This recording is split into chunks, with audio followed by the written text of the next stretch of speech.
have made a lot of business mistakes. Today, I'm sharing the biggest ones that I have made, and I'm sharing it with you so that you don't have to learn the hard way like I did. Hey everyone, welcome back. My name is Amber. I help home-based small business owners like yourself with simple social media and business tips so you can grow without the stress. Let's jump right into the mistakes that I made that somebody didn't tell me about, that I'm going to tell you about. Mistake number 1, trying to do everything all at once or too many things. Okay? I 100% made this mistake. Absolutely did. You do not have to be on all of the social media platforms. Pick one and make it your platform.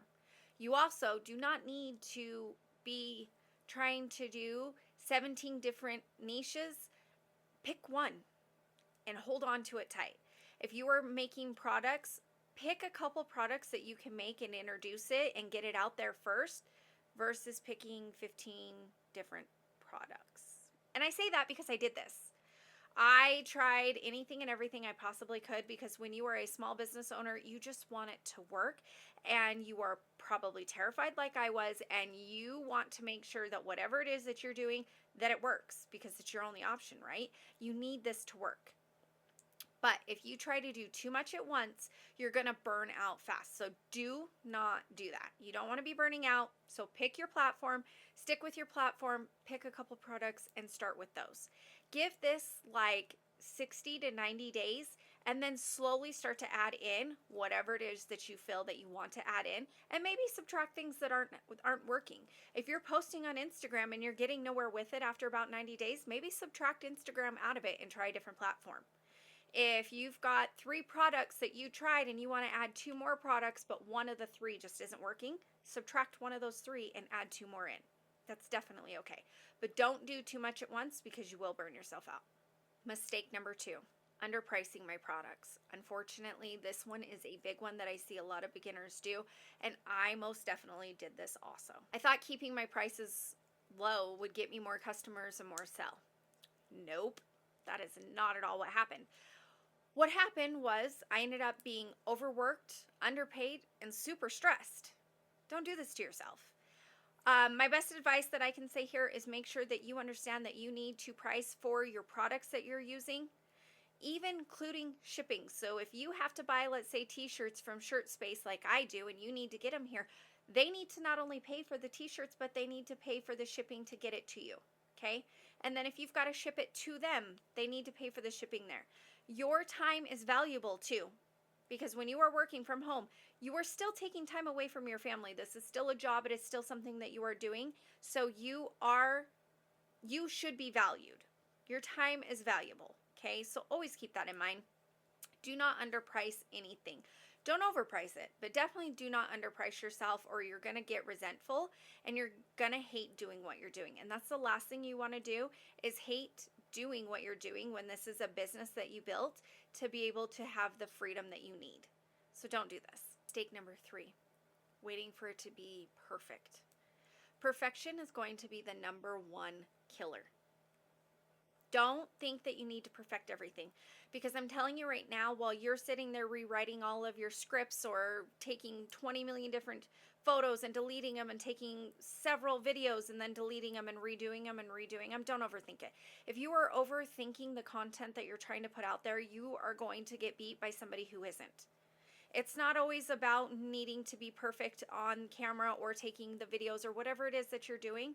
You want to make sure that what you do is perfect for you, but that you're not overthinking it and that you're not overdoing it, okay? So just making sure that you are posting, you're getting your content out there, and you are not overthinking what you're doing. Perfection is the number 1 killer. Doesn't need to be perfect. Do not think that it needs to be perfect. Just post it. Just get it out there. Mistake number 4 is not setting boundaries. What do I mean by this? I mean, you get a message at midnight about somebody wanting to place an order for a t-shirt and you're messaging back. You need to keep in mind that yes, you want to be available to your customers or to your followers, whatever it is that you do, but you do not need to be replying to people outside of your normal business hours. You need to make sure that you are staying sane, because what this is going to do is make you exhausted, tired, stressed out, and overwhelmed. And we really don't want that to happen. I have made that mistake. When I have had people that want to place an order and they're asking me 50 billion different questions, I'm half asleep and I'm answering these questions in bed because I was scrolling on TikTok or something and I seen something come across my phone, so I replied. Don't do this. Wait till the next morning after you've had your coffee, you're more awake. Reply then. You need to teach your customers or your followers, whatever it is that you're doing, your times. They need to know, okay, this business is open from 9 to 5, or she only talks to her followers and does her content between 9 and 5. Whatever your hours are, make sure that you get everybody to learn what they are and train them. That is going to be the only way that it's going to work. You do not want to constantly have your work brain on. It is very easy to constantly keep work brain on and never shut it off when you are working from home. It is really easy when you go to a 9 to 5 and you clock in at 9 and you clock out at 5 and you go home, you're shut down. You can't do anything because you're no longer in the office and you're at home. You won't want to do anything anyways. Needs to be the same at home. Set your boundaries. Make sure that you have boundaries for yourself and for your customer. Number 5 is not tracking your money that you are spending and or getting.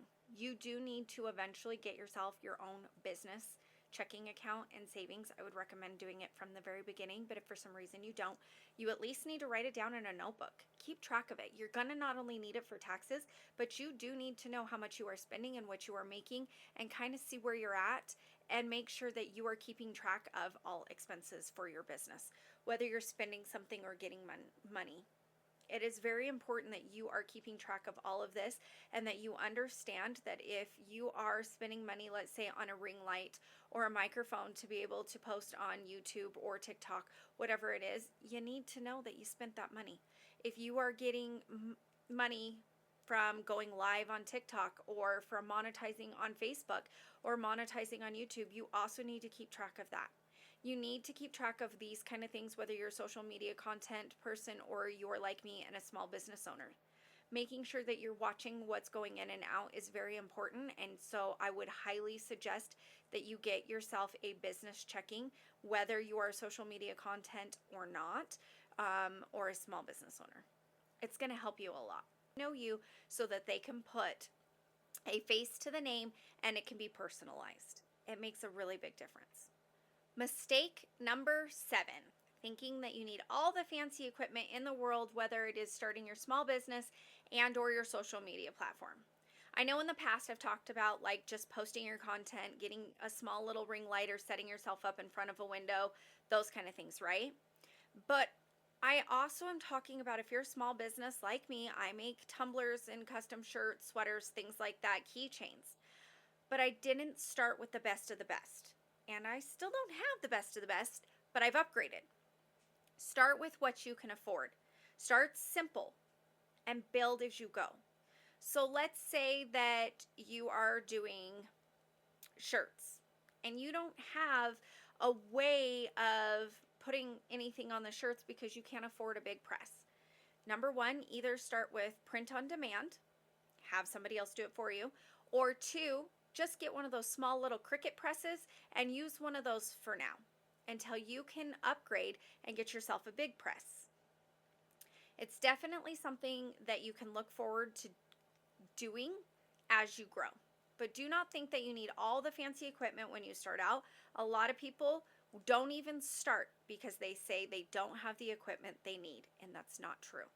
Do your research. I promise you, you can find almost anything on YouTube, ChatGPT, and Google that will help you start your business, and you can start right now and start right away. Don't wait. Waiting is only going to kill your business, so don't do that. Number 8, I compared my own business to other businesses so much, and sometimes I still catch myself doing this, or even on TikTok. I'm like, how come this person is making this much money and I'm still over here making 20 bucks an hour? How come this person is making so much money and I'm still making $20 a month? Okay? When you compare, you're killing yourself. When you compare yourself to somebody else, you are literally taking your self-esteem and killing it. Don't do this. I'm telling you right now that you should only compare yourself to yourself, which I have said this in other videos before. But I did compare my business, my day one, to other businesses that have already been opened and going for years. It's really hard, especially when you're 6 months into it and you still feel like you're at day one. Consistency is definitely 100% key, and I can say I wasn't always consistent either, which is another big mistake. But when I compare myself to somebody who was consistent, that's not fair to me. So don't compare yourself to other businesses or somebody that's on social media that's already been doing it, they've been consistent, and you don't know what their story is or their journey is. You only know yours. So just make sure that you're being careful there and you're just not comparing too much to other people. Mistake number 9. Not knowing where to go for my website. This is probably a random mistake for somebody to probably hear, but I'm telling you right now, I started with Etsy. That was a nightmare. I'm going to tell you that right now.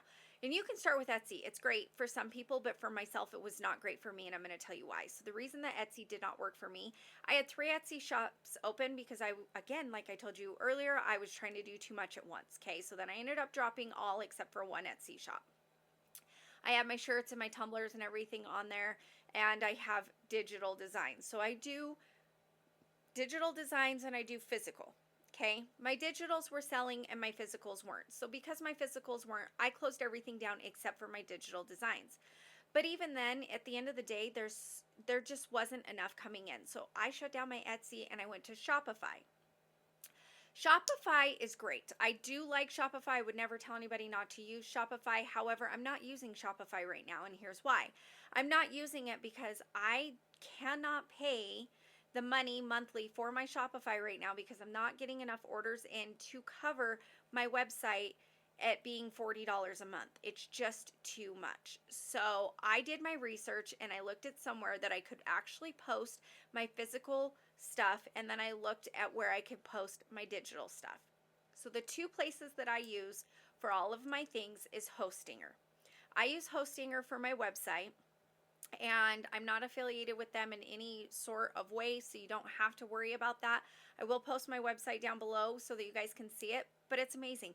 I paid for 1 year, and it wasn't even that much. I can't even remember what I spent. I wish I could, so I could tell you guys. If I find out, I'll put it in the description below, but I'm telling you, Hostinger, paid one time, and now I've got it monthly. Then I paid for my own domain through Hostinger. So the sweetserenityco.shop is my website. I think I paid like $11 for the full year. It might have even been like $5 for the full year for that domain. And I can upload as many products as I want on there. It's been great. And then, so that I did. I don't pay for that monthly. I paid a one-time fee and it was said, done, and over with. If I want to create an invoice, I use Square. You can use Square Invoices that creates an invoice for you for free, and you can send those out to your customers. It's amazing. Venmo is another thing that I use for that, and it's been great too. Now for my digital products, I chose the Stan Store over Etsy because I was spending just as much money on Etsy but not really getting anything from it. When Stan Store, I can post on there, it makes it look cute, and it's something that I can do digital products on, classes, things like that. And so I chose to do Stan Store.